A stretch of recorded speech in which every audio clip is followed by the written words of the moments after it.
Ahoj, dneska jsme tady s dalším vstupem a budeme si povídat o mezoterapii. Co je mezoterapie, k čemu je dobrá, jak ta procedura probíhá. Tak Leni, jak ty pracuješ? Mezoterapii dělám hrozně moc ráda, protože je to velice silný úkon, silný zákrok a dokáže nám oddálit různé estetické zákroky, které podle mého podstupují klientky zbytečně brzo. Já se jako nedivím, protože informovanost není a proto pro vás děláme tyhle videa, abyste se dozvěděli, že není jenom kosmetika, kde vás jako pomasírujeme a nic, a pak dlouho nic, a pak až uříznout víčko nebo udělat botox. Mezitím je obrovská škála zákroků, který nám dokáží opravdu udělat silný anti-aging, opravdu zastavit věk, vrátit ho zpátky, doplnit do pleči, co tam už chybí, co nám ubylo.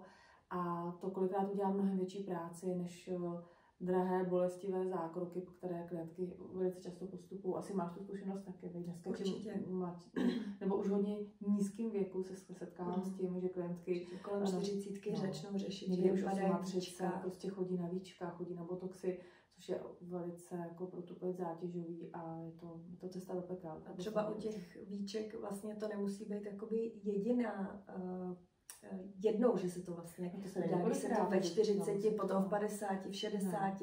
A vždycky tam zůstane tvrdá jizva, kterou když masírujeme, tak tam vlastně je tvrdá čára, tvrdá jizva, která je taky těžká a bude zase o to víc tu kůži zatěžovat dolů. A když se ta klientka po těch víčkách o ty víčka dobře nepostará, tak za chvilku je to zpátky, že jo. Když to my jim můžeme pomoci, a zrovna teda mezoterapii nebo elektroporací dokážeme tu pokožku těch víček tak hezky nasytit, zhydratovat, vytáhnout. Já sama si tím ty víčka vždycky zvednu, když mi spadnou, takže jako za mě tahle cesta je úžasná, ale moc se o ní neví, proto pro vás tyhle videa taky děláme. Tak já bych jenom řekla vlastně, jakým způsobem se pracuje. A je to vlastně dermapero, na který se nám dá sterilní cartridge, jsou různé druhy, od úplně vlastně těch nejméně invazivních, jako jsou 3D, 5D cartridge, až po přes vlastně 40 třeba 2 jehliček, až po 9. A beru to vlastně jakoby sestupně, protože vlastně těch 9 jehliček je úplně nejvíc za mě invazivní, jsou ostřejší, udělají tak, jakoby, že klientka potom odchází třeba trošičku začervenalá, ale za mě je to úplně nejúčinnější. Jo, že krásně nám právě tu pleť naruší. A těch švicové jehliček jsou jemnější, protože tím, že je hodně těch jehel, tak tu kůži to nenaruší. Nemá tam takový trauma. Ale pak hodně záleží na tom, jaký séra v té pleti aplikujeme vlastně. Těch sér je strašně moc druhů a proto my s Alenkou pořád jezdíme a potkáváme se na všech školeních. A mně se hrozně líbí, že kosmetické firmy se dneska předhání v tom, kdo má lepší vývojový tým, kdo vyvine účinnější, lepší séra. Takže si navzájem i voláme, máme konzultace po telefonu neustále, anebo na těch školeničkách, někdy do dlouhých nočních hodin, aby jsme zjistili, co kdo má vyzkoušený, co je nejlepší, co nejlépe funguje. A těch sér je opravdu na trhu strašně moc. Jo. Od obyčejných, které jsou dostupné i vám, ty my třeba už nepoužíváme, ty nám přijdou jako zbytečně slabé. To, co se dá běžně koupit na internetu, my se snažíme právě jezdit na školení s lékaři, pracovat s dermokosmetikou, která už má nanostruktury, máme tam různé kosmetické drony, kmenové buňky, miluju lyofilizovaný séra, to je nález, to je geniální. Popíšeme to klientům? Určitě. Lyofilizovaná séra, to jsou vlastně jako mrazem sušené.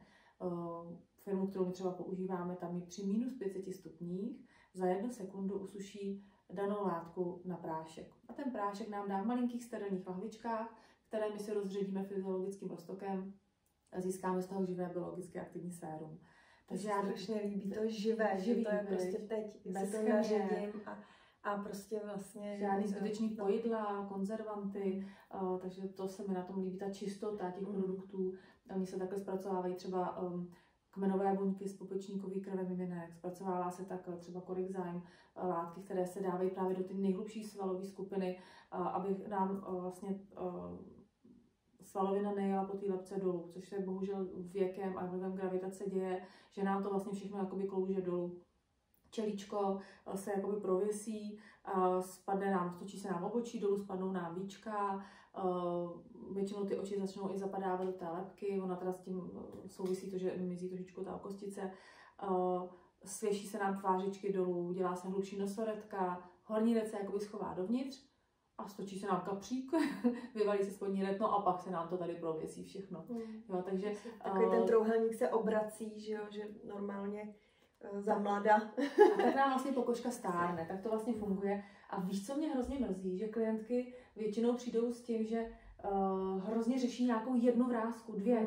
Jo, oni jak se sledují zblízka v tom zrcadle, tak vidí vždycky jenom nějaký ten jeden problém, ale už nevidí to, co vidíme my, když nám přijde klientka do dveře, že já vidím to, že ta pleť celá jede dolů, že to tady všude má prověšený, že má pigmentový skvrny, že má rozšířený pory, žilky, ta nejednotost té pleti.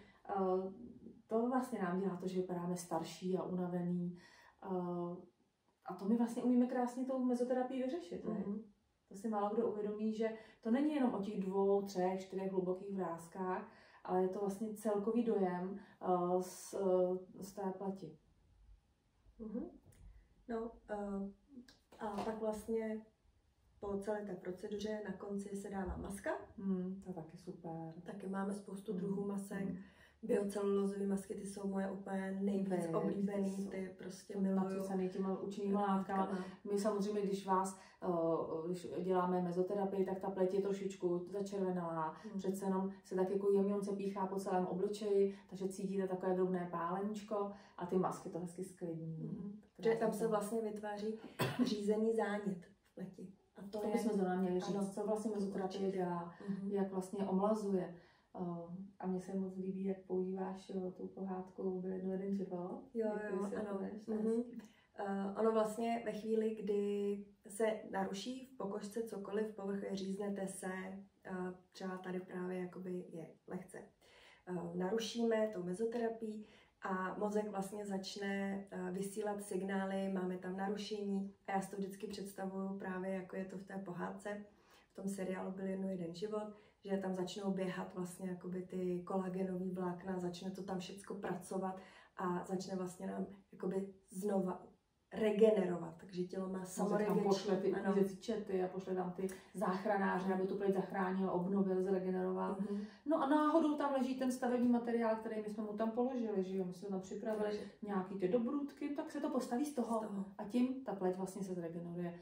Takže je to vlastně díky tomu chtěnému zánětu a tomu materiálu, který mu tam připravíme. A čím kvalitnější materiál tam připravíme, tím je lépe z čeho stavět. Ale zase na druhou stranu nemůžu mu tam dát najednou všechno. Takže my při té mezoterapii vždycky řešíme nějakou věc, něco. A proto je dobré jít víckrát na mezoterapii. Já to píšu do notýsku, co jsme dali minule, abychom věděli, co dáme příště.